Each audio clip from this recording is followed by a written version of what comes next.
Et c'est maintenant 3-0 pour le Canadien Gilles. Les Pingouins qui ne sont pas les mêmes sans les services d'Evgeny Malkin. Malkin qui, doit-on le rappeler, est de nouveau sur la liste des déplacés suite à une fracture du casque. Effectivement, Gilles, ça lui arrive si souvent d'être ainsi sur la touche. C'est pas drôle d'être sur la touche, mais c'est quand même une autre preuve de son grand talent. Je sais pas si t'as déjà joué au volleyball, Gilles, mais c'est pas facile d'être sur une touche. C'est effectivement une manœuvre qui défie la gravité. Oh, et là, c'est Chris Le Temps qui est frappé durement par Bouvet-Coulac. Oh, Le Temps qui est un autre joueur qui tombe souvent au combat.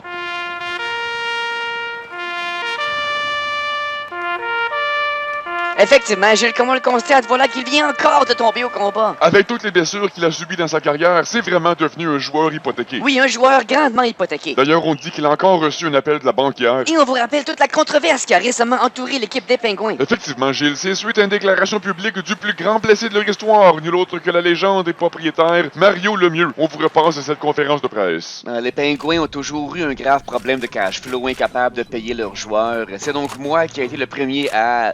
Désolé, c'est difficile à admettre, à me blesser volontairement afin de me ramasser à l'hôpital pour ainsi recevoir une carte de prompt rétablissement signée de toute l'équipe, que j'allais ensuite vendre au pawn shop pour faire vivre ma famille. Et cette pratique est depuis devenue une tradition chez les joueurs des Pingouins. Depuis que ces déclarations de Mario Lemieux ont été rendues publiques, il y a même d'autres joueurs qui ont tenté la même technique dans d'autres équipes avec différents degrés de succès. Effectivement, Gilles, Bobby Ryan, des Sénateurs d'Ottawa, a été surpris de ce qu'il a réussi à obtenir en échange d'une carte signée de toute l'équipe. On dit qu'il y a eu un paquet de gomme et 2 billets de mini dans un Petro-Canada.